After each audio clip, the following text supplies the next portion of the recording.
Hello, welcome again to our bonus lesson. We'll go back to the night scene and do an additional thing. Before we hit render, we'll set up Lightmix. That's right. Lightmix is a feature in both Corona and V-Ray, which allows rendering the scene and making modifications to the light after the render is ready. We can change the intensity of different lights, their color, turn them off or on. This is often a game changer, especially in scenes with a lot of lights, when we are not entirely sure how it is going to work out. This way, you can make these decisions at a later time. And in addition, we gain a powerful tool for post-production. So let's get at it. To set up the light mix, we should select all the lights first. As you can see, there are a lot of them already. As we mentioned last time, we have 96 lights here, and that's way too many to render and modify them one by one. We definitely don't want to have control over every single one of them. That would kill the rendering time and overwhelm us in post-production. So, in order to simplify things, we need to group them thematically. Let's start with the simplest way. Let's make a group of all the lights we have inside, except for the linear ones that illuminate the architecture. All these spots and spheres illuminate the interior. We can easily group them as interior lights.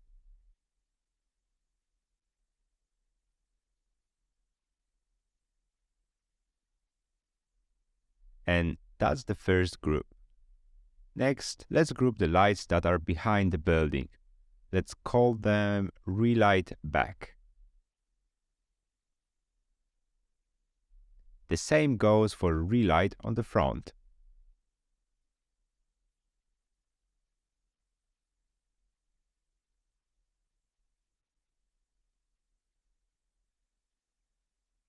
Relight on the terraces.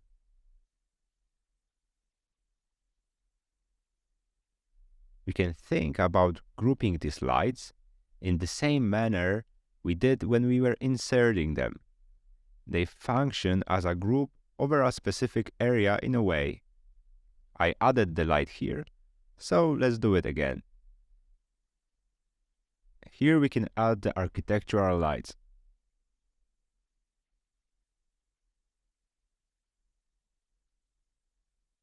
As we move closer to the foreground, we can break up those groups a bit more, because we may need a little more control. However, for things like these spots, we'll definitely save to one group.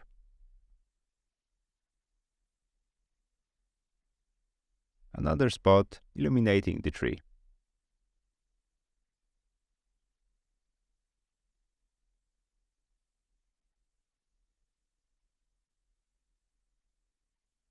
If I have a single light in a group, I would also group it so all of it is fairly consistent.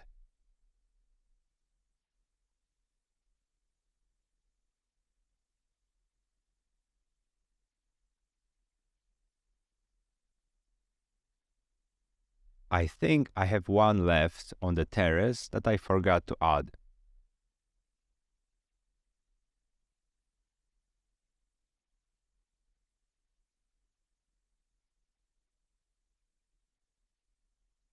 Now, I think that's all.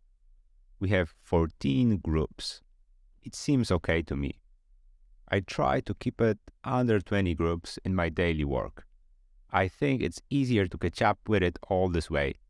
Now, to set it up, we need to go to the Render Setup tab,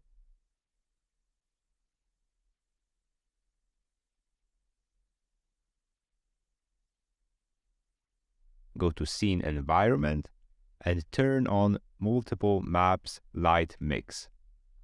Let's open Material Editor with the HDRI map. Click on those two maps, and what we can put in here are HDRI maps or the Corona sky maps, all kinds of atmospheric lighting. As we can see, we can insert many HDRIs in the scene and render them all together. even if they are completely different lighting conditions, like night and day. At the moment, we have only one. So let's drag it here and click Setup Lightmix. And now it's asking how should it render the slides, and also gives an estimate on how much RAM you'll need for each option. So we have light individually, that is, each one separately. We have light in instances, for example, spots inside are rendered together because we copied them as instances. And we have these groups that we just created. There are 16 of them because there's also one atmospheric layer and one layer for leftover lights that didn't make it to any other group. It should be empty since we managed to attach everything to our groups. So we click on Group Lights and then click Generate. And that's it. You have all the render elements here. You can remove the old render elements. At the top, you have the interactive Lightmix, which is the main layer. You can control whether you want to set bloom and glare for all the next render elements below. And then you have different settings for all the light groups we just set. If you don't like what's included, you can remove or add them, or basically always return to them at any moment. At this point, you would just click render and start playing. We did the rendering before, so it's nice and crisp, and most importantly, you don't need to wait, We have added a few more lights in it, just because Lightmix is perfect to test new ideas and turn some lights on and off. I added some architectural lights. In the previous lesson, we said that we probably don't need these architectural lights, but now we can see if we were right or wrong. Here we have some wall scones, and we can see how they look turned on and off in the context of the whole.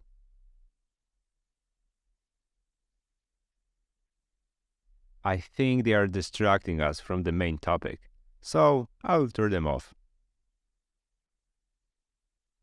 We have also added spots that shine from below on the facade. We see some highlights appearing here. It'll be more of those layers. And again, we can decide whether this looks better or this looks better. In my opinion, our original version looks better as well. And this is just the beginning of what Lightmix can help us with. Basically, Lightmix is last in this tab. We have Post, Stats, History, Distributed Rendering, and Lightmix. And we are able to turn the lights on and off here, exactly how we just saw in this example. We can modify the intensity of the light. We can test what happens if we shine 5 times brighter, 50 times brighter. And a side note here, if we have a low intensity light in the scene and we crank it up a lot, we'll definitely see some noise. It's not made for infinite modifications, just reasonably realistic ones. But as you can see, we have increased it so it's practically white, and it still looks okay. So we are not reached those limits yet, and we can change the color the same way. A simple temperature change is the easiest.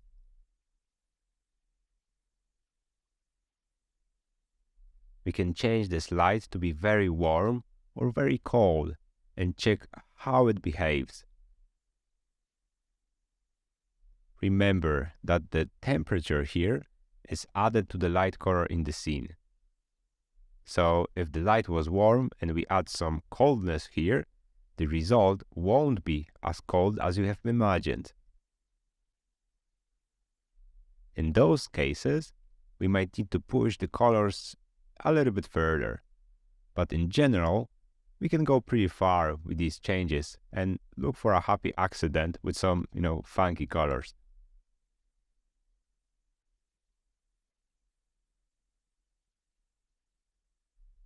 What would the interior look like in the cold light, for example?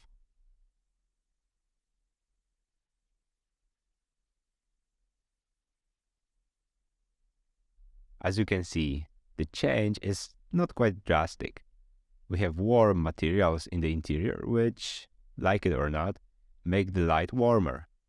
All in all, we can try some funky solutions that we wouldn't normally dare to render.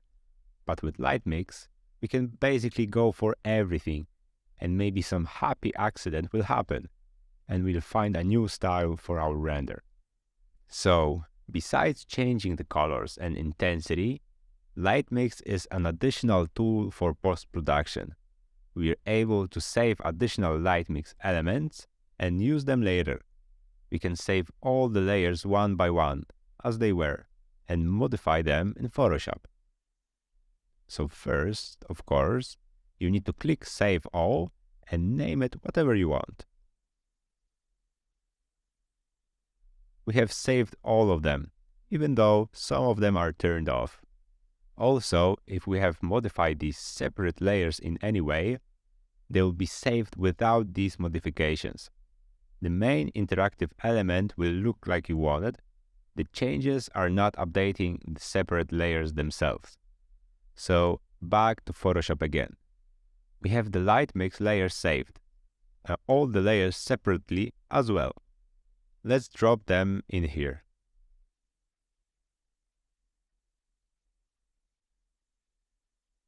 All the layers are at the top, and now we can apply a blending mode screen to all, but not the last one.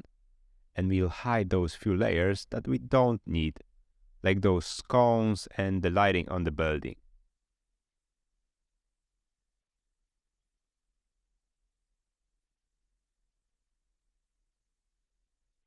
And now, if we move the Lightmix layer to the top, we can see a difference. The sum of these layers in the Lightmix on the screen is a bit brighter than what we have exported directly from the Lightmix. And it's completely normal. The reason is a bit technical. We did tone mapping for the whole image, and here we did tone mapping for each layer separately. There will be some differences. In some scenes, they may be not noticeable though. It all depends on the number of lights and the type of the scenario. Whether it's day or night, to be honest, even here, it's not that much of a difference. It's like 5% of brightness. It's not a deal breaker by any means, and maybe it's even a little bit more interesting now. Anyway, now that we have all these layers independently, we can also mask them independently. And if you remember earlier, we wanted to remove this blue glow from the pool. Now, we just need to locate this layer, put a mask on it, and we can just hide a part of this layer and keep all the rest from the other layers.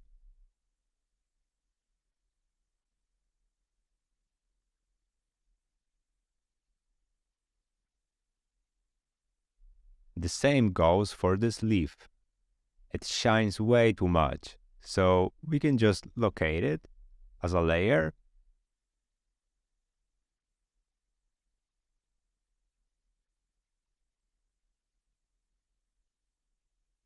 and we dial it down just a tad. Some leaves behind go down as well, but generally it works. If this part's too bright, for example, we just locate this layer again, or it's going too far to the right, we simply increase the vignette. Dim those items on the left a bit.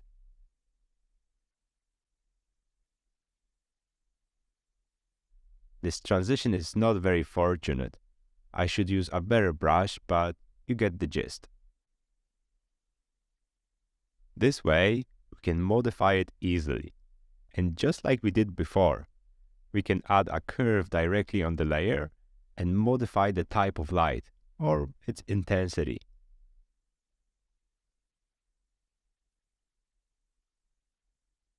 We can also modify the color, because each layer contains information about a different light.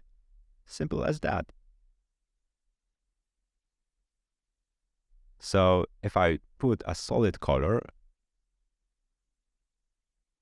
like blue, just on this layer and colored it,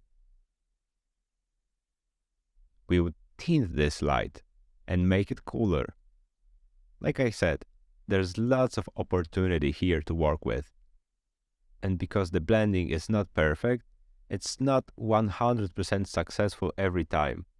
However, if we have Lightmix, it's worth looking into, because this type of post-production is often simply a deal breaker. Okay, that's about it. Very quick tip. We hope you liked it, and see you in the next lesson.